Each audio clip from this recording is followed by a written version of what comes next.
This episode has been brought to you in part by the Toronto Heschel School. You are invited to attend their open house on November 10th to discover what makes Heschel special. Visit torontoheschel.org for more details. That's Toronto, HESCHEL.org.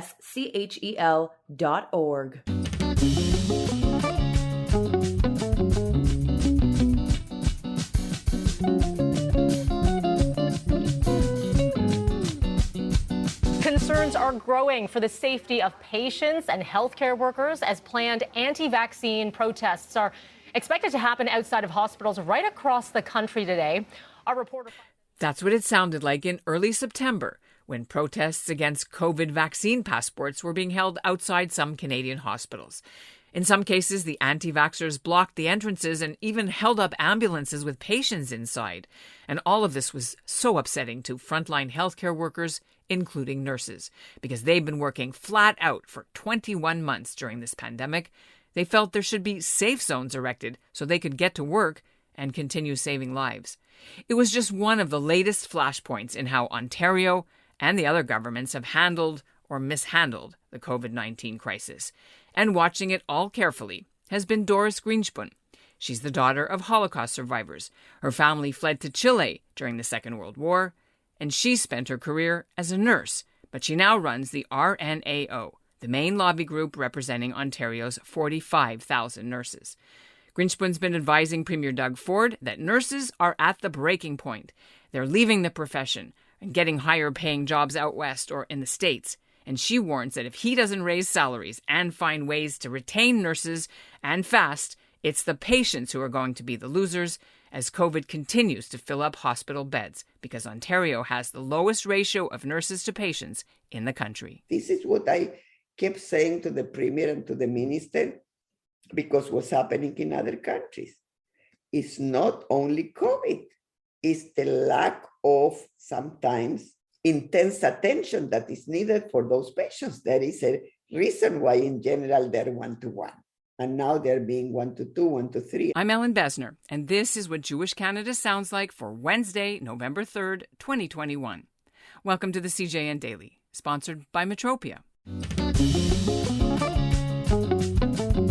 Doris Grinspun was born and raised in Santiago until, at age 17, she made Aliyah and moved to Israel, where she started nursing school in Jerusalem. When the Yom Kippur War broke out in 1973, even though she was just a student, she was thrown into action anyway, caring for wounded Israeli soldiers in the burn unit. Fast forward to today, Grinspun lives in Toronto. She was head nurse at Mount Sinai Hospital in Toronto before taking up the job as the head of the Registered Nurses Association, which she's held for the last 25 years. COVID brought the healthcare system in the province to the breaking point. And today, Grinspun says what her nurses and the other healthcare workers have been going through is a war, and a much worse one than the one she lived through in Israel, because that one was over in 2.5 weeks. They don't have statistics for how many nurses have died or got COVID, but an estimated 90,000 healthcare workers did get the disease.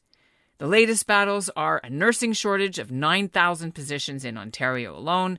Plus, hospitals are now laying people off or even firing them if they refuse to be vaccinated, which is something she supports, by the way. Coming up, we'll hear from Grinspun about why she worries Ontario's reopening plan to get rid of masks is a mistake. But first, here's what's making news elsewhere in Canada right now. I'm Sam Tenenbaum in Montreal, Quebec, and this is what Jewish Canada sounds like. Sympathy notes are still coming in for the family of Rabbi Mordechai Glick, formerly of Montreal. The 77-year-old was a psychologist, a teacher, and a rabbi. He and his wife Nina lived in Montreal for 43 years, starting in 1970. But the couple moved to Teaneck, New Jersey several years ago to be closer to their children. Rabbi Glick's health had started to decline due to vascular dementia, and he continued to live at home thanks to the gentle and respectful care of his wife and family. Rabbi Glick died on October 20th. He leaves behind his wife and 5 children and grandchildren and great-grandchildren. Their daughter Naama still lives in Montreal. Donations are to be directed to Yachad, the National Jewish Council for Disability. My friend Michael Brook is an award-winning Canadian author. He's also a magazine and a book publisher. But a few years ago, Michael wanted a career change, so he went to work at a local Jewish funeral home in Toronto. Michael heard hundreds of eulogies, and he wondered how these stories will be passed on to future generations.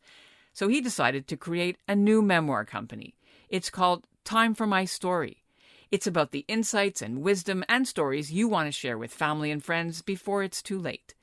As Michael says, a memoir book is an investment in your family and in their memories.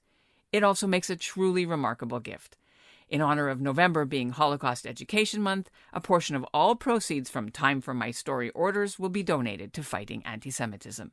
For a free half-hour consultation, please email Michael. Visit timeformystory.com to learn more. The link is in our show notes.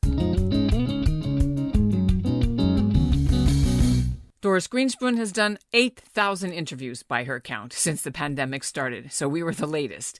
She texts and consults with Ontario's political leaders, including the Premier Doug Ford and his cabinet ministers all the time, to get nurses' views heard about the government's handling of the pandemic. And she's personally been the target of anti-vaxxers for her feisty style. In fact, a recent tweet got her into hot water when she advised Dr. Brian Goldman, who's a well-known broadcaster and ER doctor, what to do about some neighbors who had anti-vax signs on their house. She tweeted that she would serve them one of her famous empanadas laced with a laxative to teach them a lesson. She later had to walk back that tweet. Doris Grinspun joins us now from her home in Toronto. I have heard you say that in your all experiences, whether it was in the Israeli war, the Yom Kippur War, or in all the front lines that you've been, you consider what's happened with nursing and frontline workers here in Ontario as the worst war you've been in. Do you still feel that way? And how did that phrase come to be? Yeah, because I don't think that anyone else but nurses or other health professionals in the front lines, and also in other roles, but mainly in the front lines, can comprehend what it means to be 2 years. 2 years, the length of this pandemic, right? SARS was brutal, and a war is brutal. And I'm talking about the wars in Israel. I don't know others. I'm sure that others that have been in wars that last for 2-3 years, and we know conflicts that last for 2, 3, 4 years, will say, Doris, you don't know what you're talking. And I respect that. I'm talking on my experience because of the length of this pandemic. It's 21 months, right? 21 months of at the beginning fearing that you're bringing the virus home, that you don't know how it gets, how you pass it on, that you're taking care of patients because that's what you do. And that's what not only you love to do, but what you know how to do. And because you want to save lives. And what happened if you picture whether it's the PSWs or the nurses, mainly those two, in long-term care, right? Where they were the great majority of them.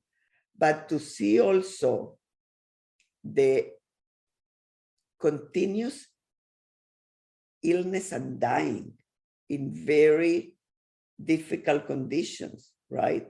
Because residents, remember, they were in their rooms, isolated, without the family, without the loved ones.